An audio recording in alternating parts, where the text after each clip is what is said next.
Greece का आर्थिक संकट गहरा गया है और देश की अर्थव्यवस्था एक बार फिर से कंगाली के दरवाजे पर खड़ी है। यूरोपियन सेंट्रल बैंक ने आपदा फंडिंग बढ़ाने से इनकार कर दिया है। अगले 7 दिनों तक ग्रीस के सभी बैंक बंद रहेंगे और एटीएम से भी 60 यूरो से ज्यादा निकालने पर पाबंदी लगा दी गई है। ग्रीस के संकट का दुनिया के साथ साथ भारत पर भी असर पड़ेगा, ऐसा माना जा रहा है।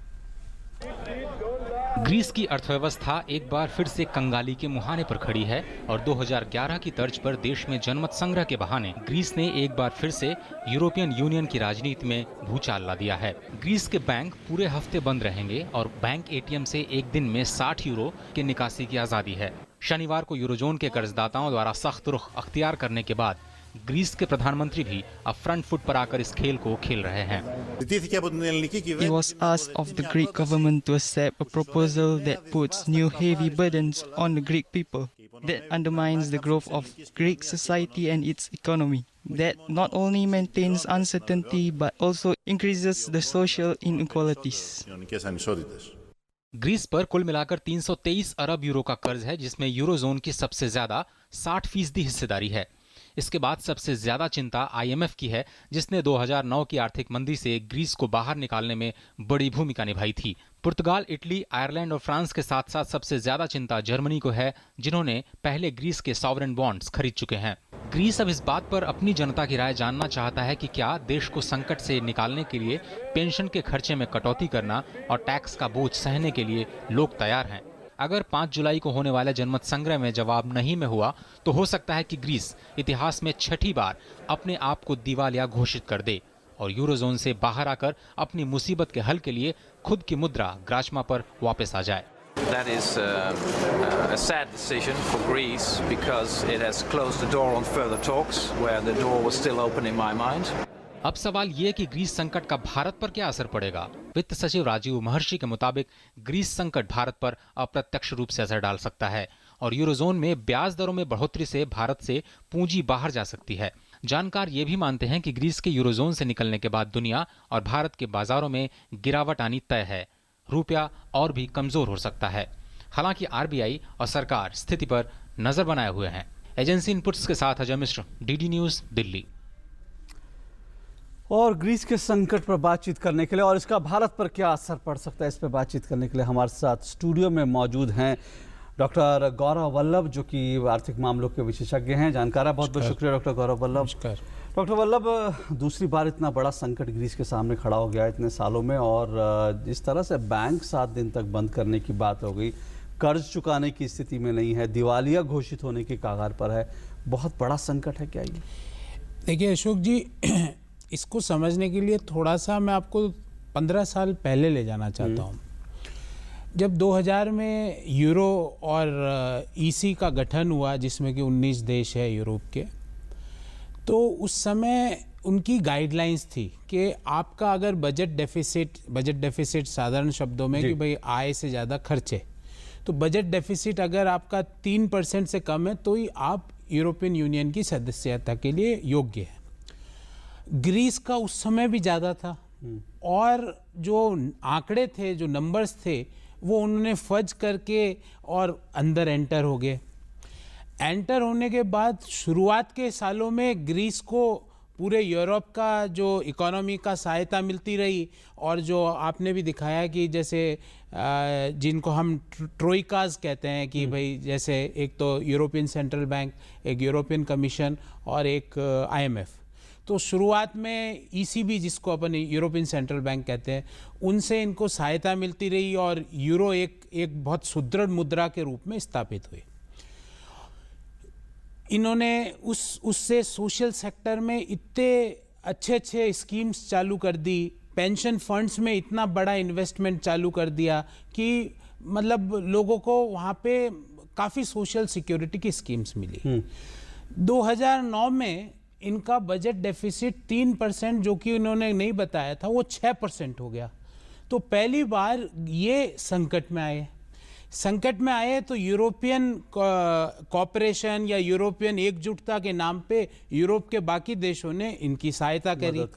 अब मदद करने के बाद इन्होंने क्या किया कि मदद करने से क्रेडिटर्स इनके ऑस्टेरिटी मेजर्स लाना चाहते हैं कि भाई आप एक ब्लूप्रिंट खर्चा कम बताओ कीजिए। कि 4% पॉजिटिव जीडीपी, डेफिसिट नहीं, पॉजिटिव बजट सरप्लस कैसे जनरेट करोगे आप? ट्रिमिंग डाउन कैसे करोगे अपनी सोशल सेक्टर की स्कीम्स को? आप लेबर मार्केट में रिफॉर्म्स कैसे करोगे? ये सब इन्होंने हस्ताक्षर कर लिए। अब जो नए जो प्राइम मिनिस्टर है एलेक्सिस टिस्प्रास, वो उन्होंने साइन कर लिए और अब वो बोलते हैं कि मैं 5 जुलाई को जनता के सामने रेफरेंडम लेके जाऊंगा कि भाई मैं ये ऑस्टेरिटी मेजर्स एक्सेप्ट करूं या नहीं। अब मान लो एक्सेप्ट करें या नहीं करें, दोनों में वर्ल्ड को खामियाजा भुगतना पड़ेगा। मान लो जनता ने कह दिया कि एक्सेप्ट करो तो इनको बाहर निकालने के लिए और फंडिंग होगी।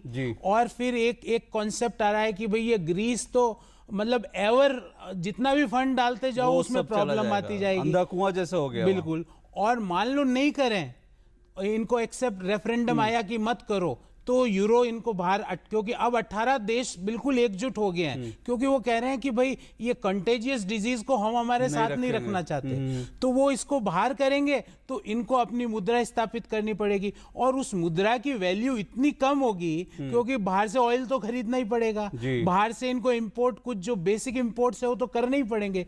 आज तो फिर भी यूरो की वजह से यूरो का इफेक्ट, क्योंकि 18 देश ने इसको संभाल रखा है, वो बाहर हो गए तो उसका इंपैक्ट तो भले ही ये कुल मिलाकर ये इतना ग्रीस ऐसा लग रहा है कि यूरोजोन से बाहर चला जाएगा। लेकिन सिर्फ सवाल ग्रीस का नहीं है, ग्रीस में जो संकट है वो तो हमें दिख ही रहा है, पर इस संकट का जो असर है वो सब जगह पर, यूरोजोन पर, दुनिया की अन्य अर्थव्यवस्थाओं पर और भारत पर, इस पर क्या देखते हैं? उस पे क्या होगा कि जैसे इन्होंने बॉन्ड्स इश्यू कर रखे हैं। अब यूरोप में इंटरेस्ट रेट बॉन्ड्स की, क्योंकि इनके बॉन्ड्स जंक हो जाएंगे, ये तो खाली पेपर हो जाएगा अगर इन्होंने डिफॉल्ट किया और यूरो ने इनको बाहर निकाल दिया तो इंटरेस्ट रेट्स जो है वो बढ़नी चालू होगी। जो ही बढ़नी चालू होगी, आज यूरोप और अमेरिका में जो बॉन्ड्स हैं उनकी इंटरेस्ट रेट इतनी कम है, इसलिए एफडीआई हमारे देश में आता है।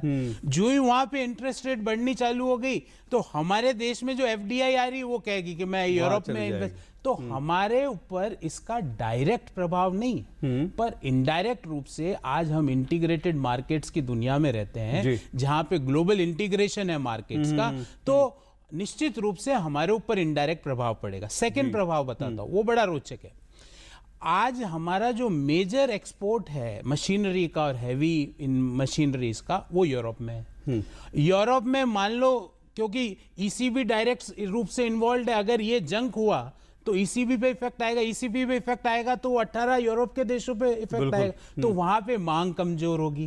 मांग कमजोर होगी तो हमारा जो इंपोर्ट है हैवी मशीनरी वो नहीं, तो हमारे ऊपर डायरेक्ट इफेक्ट नहीं है, इनडायरेक्ट इफेक्ट इन दो सेक्टर्स में मुझे लगता है। सवाल है कि क्या कोई ऑप्शन है ग्रीस के पास फिलहाल इस संकट से निकलने के लिए, यूरोजोन में बने रहने का? नहीं, यूरोजोन में बने रहने का तो उसके पास ऑप्शन है, पर उसके लिए सबसे पहले तो इतना बड़ा वहां पे ये जो अभी सरकार भी चल रही है, आपको मैं बताऊं, वहां पे प्रेसिडेंट है, पर प्रेसिडेंट के पास जो एग्जीक्यूटिव पावर्स है वो प्राइम मिनिस्टर के पास है। तो ये जो प्राइम मिनिस्टर्स है इनके पास भी अभी मेजोरिटी नहीं है, और इनके खिलाफ अगर रेफरेंडम आया जब भी वो यूरोजोन में बनी रह सकते हैं। अगर इनके खिलाफ आया तो पहले बना रहना और नहीं, पहले तो चुनाव पे जाना पड़ेगा क्योंकि सरकार गिर जाएगी, और इतना अपोजिशन पार्टीज इतनी कोalition नहीं है कि वो सरकार बना सके। तो अभी ये इस तरह की सिचुएशन पे है कि आगे तो कुआं और पीछे खाई।